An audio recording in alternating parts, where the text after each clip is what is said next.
Heyo everybody, Haku here with my review for Tower of God, Chapter 336, or Season 2, Episode 256.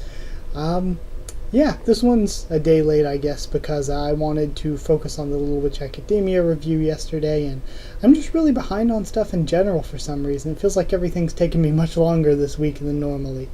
But yeah, so let's talk about this part by part. First up, White is now even whiter. Karaka then tells him, okay, we need to run, can't handle Yurik, we got the souls, time to get out of here. Yurik is filled with a righteous fury over Joe's seeming demise here, at least for now. We don't really know how this soul business really works, if he's dead for good or not. Yuri tries to calm him down. We find out Mata went down too, and Haku lost his ability to see the future.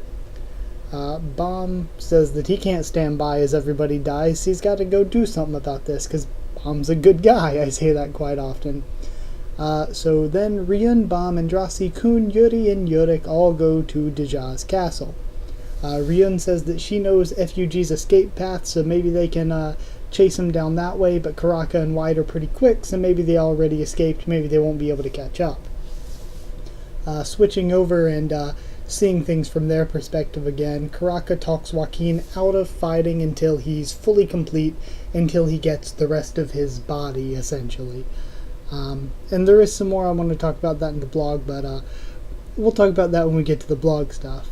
Then Karaka says that they didn't actually take that FUG path because he's weary of Ryun. He knows Ryun is with them and that she knows to follow the FUG path. Joaquin also notes that Karaka being cautious isn't like the other Slayers. So that's interesting. I guess it says something about the Slayers, and I think it's pretty reasonable.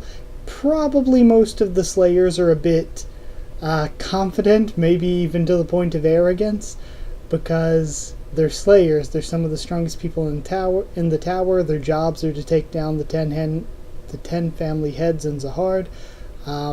Yeah, I think most of them are probably pretty confident in themselves, so being cautious and planning things out, it might set Karaka apart and makes Karaka a deeper character in his own way, or her own way. Still don't quite know. I'm guessing he at this point, but still, the theory is in my mind. But either way, we see the High Leech monk is still there, still wielding the bamboo spears after death, essentially. Joaquin putting the monk to rest was great, where he's like, you did well and stuff, and put him down, and just that interesting look, the way he was just calm about it and all.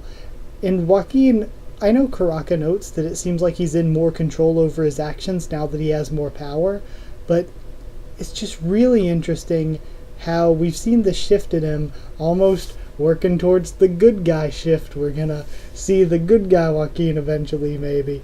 But, yeah. That's at least what I'm thinking, is that it was interesting to see that sort of little character shift with them. Also, the Shinsu angel wings look really, really cool. The angel wings of Shinsu, I really like that touch that CU has put in there. I like that a lot. So they make it to the exit. Joaquin starts thinking about what it is, leaving his team behind and all that. And I think it's interesting, once again, seeing more into his character development, where he's thinking about other people, and he's like, no, I don't need them, let's go, let's keep going. But the fact that he froze for a moment and thought about them at least says something. We then have Garam threatening Evan to keep quiet. Garam has had someone helping keep the Floor of Death secret and protected. She said that he helped her escape, settle down on the Floor of Death, and stay cut off from the outside world. And I'm thinking it's probably... She said she still doesn't know why, but I'm thinking it's probably because of N. Because we know Eurasia and Zahard, that, or Anne in the line translation, for those of you that don't read all the lore and stuff like that, she is one of the reasons she was so powerful, and they went over how she was, like, possibly the strongest princess, one of the strongest people in the tower. I think she's ranked number 7. But they even said she was that powerful. One of the reasons is that she was born of 2 of the family heads.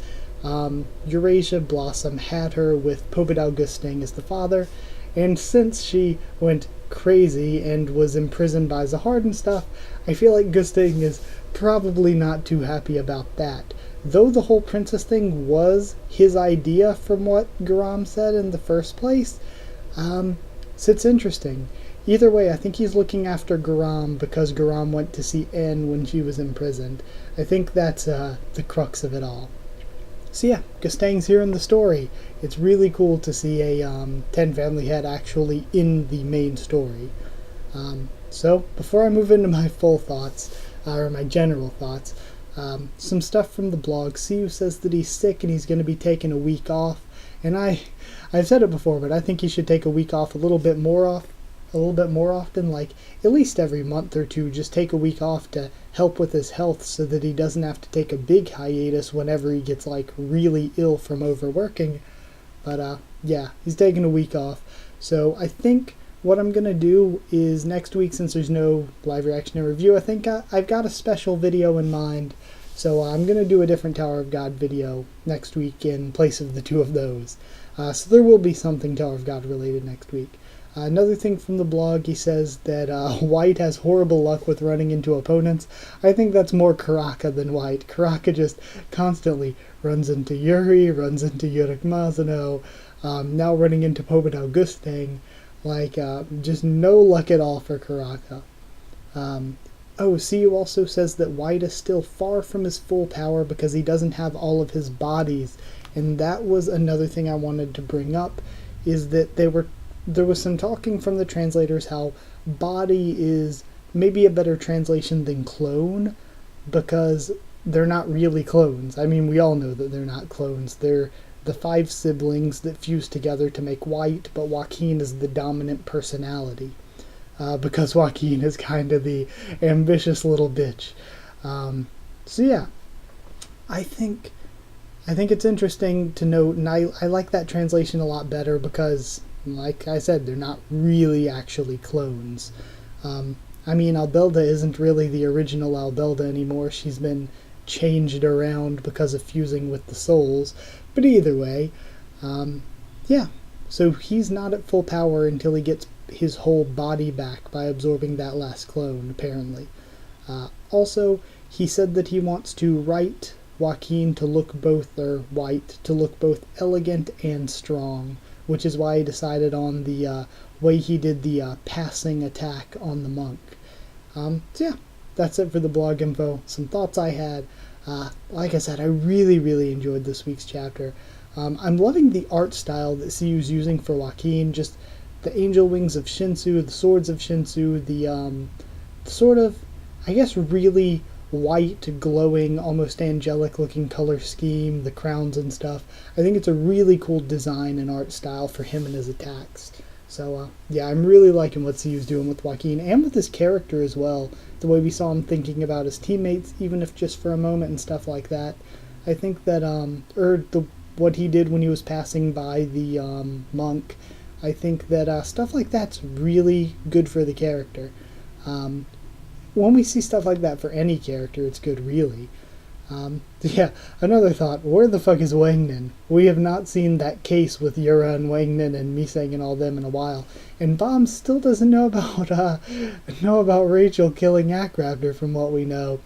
And if he finds out about that, is he going to be changing his mind about wanting to save her from this poison, or is he going to want to just let her die? Also, we still don't know what's going to go on with her. We know that Kun told Boro and the rest to stay behind and look after her. But yeah, we still don't know how they're going to cure this poison. So, well, I'm assuming Garam could do it probably, because she's Garam, or same kind of deal with Bidau Gustang, because he's Bidau Gustang. But either... Oh, that reminds me as well.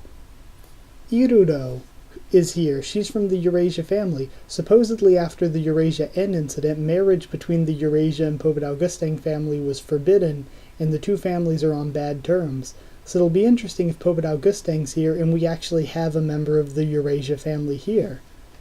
Huh, that is interesting. I just realized that Irudo is here as well and she's from that family. Either way, than anything else. I'm excited to see Bidau Gustang in general. I want to see what kind of role, because Siu already talks about having to struggle to write the rankers and write their stuff to be interesting without making it look like it's, I don't know, without focusing too much on that to the point where focusing on the detailed, smaller stuff with Bomb and Kuhn, etc., isn't going to feel as right. So it's going to be interesting that he threw a 10 family head in here with all of that, what kind of role that Bidau Gustang will play. So yeah, something in mind for next week. I do have a special video, so expect that, I guess, on Monday or Tuesday, and that's it. So either way, for a score, I'm going to give this one, I'm going to give it an 8.5, because though the reveal is really big and I had a lot of fun, I was excited with this one, I don't think it was quite as good as last week's, because I thought the final scene last week, the way we just cut to all the different people having their soul sucked out and then Joaquin at the end, I think that was a really, really cool scene, and though this was really good, it wasn't quite as cool as that. I'm giving it 8.5, and really the reveal was the one big thing here. There was a lot of cool stuff. I thought, like I said, the Joaquin and Monk scene was cool. I thought the scene at the beginning with Yurik really angry was really cool. But yeah, I think that overall it was just a little bit less good than last week. 8.5 what? 8.5 little bugs. That's what Joaquin was called by Bidau Gustang. 8.5 little bugs out of 10. Thank you so much for watching. Like if you did like the video, comment down there. Tell me what you thought of this week's chapter, what you thought of my thoughts on it and all that. Subscribe for more Tower of God, much more on the channel, so much more. Follow on Twitter if you want. I'll try to keep you updated there and stuff for the channel. That's it. Thank you once again for watching. Oh, also we have a Discord. If you want a link to that, just ask. I'll throw a link for you in the comments. So yeah, that's it. Thank you once again for watching. I'll see you all next time.